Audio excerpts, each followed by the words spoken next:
Hi! Kumusta po kayong lahat? Ito po si Rowena Lagbas sa Paris. Kamusta po kayong lahat? Sorry kung ngayon lang po ako nakapag-update at nakapag-upload ng video. Because I'm so busy due to all my work and some of my side hustles.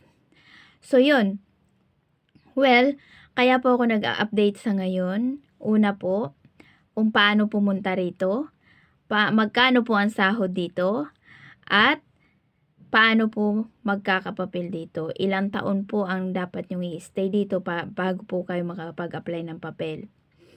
So, una po nating topic ay paano magpunta rito. Well, nakapunta po ako dito sa pag-a-apply ko po sa Poland. But anyway, sa iba po nakakapunta sila dito via tourist visa. Kumbaga parang meron silang mga private agency, agent. Tapos may mga agency po rin po tayo na nagpapaalis papunta rito. Pero hindi po yung agency na yung talagang nag-hire dito ha. Dito po, pupunta po kayo, wala pa po kayong employer. Ganun po dito. So, pagdating nyo po dito, una po muna, pupunta kayo dito. Pagdating nyo po rito, saka pa lang po kayo maghahanap ng employer. Kaya po, kailangan meron po kayong sapat na allowance na halimbawa pang 1 month, 2 months po hanggat wala pa po kayong work. Ganun po siya. Tas ang bahay po rito, hindi po libre. Magbabayad po kayo once na pumasok na kayo sa bahay nang makakashiran nyo po. Tapos, sunod na naman po, ang sahod po dito is 1,500 pataas. Meron din naman po na nagpapasahod pa ng 1,300, 1,400, mahigit ganun po. Tapos ikatatlo po, ano nga po ba ang kailangan, ilang years po ang kailangan ninyong i-stay dito para makapag-apply po kayo ng papel. Dito po napakahirap mag-apply ng papel, kaya bago po kayo pumunta rito, mag-isip po muna kayo. Gusto nyo bang makasama family nyo o hindi?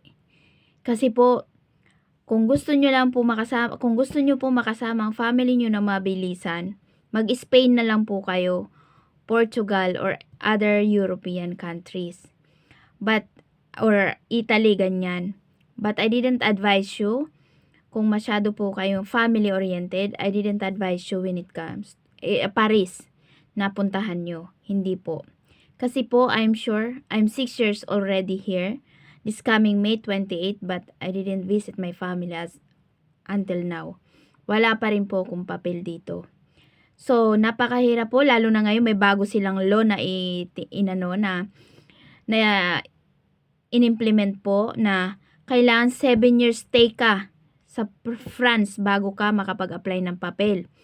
Unlike before, 3 years, pwede ka na mag-apply ng papel. Kaso lang po, hindi po kasi tuloy-tuloy ang declare ko. Kaya hindi po ako nakapag-apply ng papel. At saka isa pa po, marami po ako mga kaibigan, tuloy-tuloy nga ang declare, nakapag-apply na rin po ng papel until na wala pa po silang carte séjour. So, hindi ko naman po sinisiraan ng bansang ito, pero yun po yung realidad. At wag po kayo maniniwala sa sabi-sabi. Kasi po, it's my experience, personal experience. I don't know lang po sa iba. Pero sometimes, ang pag-a-apply naman po kasi ng papel is, by luck, sabi nga, paswertihan ang pagre-release nila ng carte séjour. But anyway, mas marami po ang hindi talaga nakaka-obtain pa ngayon ng papel. Ang dami pong nakabinbin ngayon na carte séjour. So, yun lang po, yun yung may advice ko sa inyo. At kung kailangan nyo po ng assistance or mga katanungan, don't hesitate to contact me on my messenger. My Facebook account is Rowena Lagbas. Search nyo lang po. Tapos, yun po, send lang po kayo ng message. Rowena Lagbas po, dalawang Rowena Lagbas ko. Yung naka-red po ako, yun po yung anohan ninyo. Kasi yung isa pong naka-black ako is, matagal ko na pong account yun. Hindi ko na po siya na-open. Kasi nasira na yung phone ko. So, yun lang po. At sana po magkita-kita tayo rito. At kung may mga katanungan po kayo, wag po kayong mahiyang magtanong sa akin. I-PM nyo po ako. So, yun lang po. Have a good day, everyone. God bless.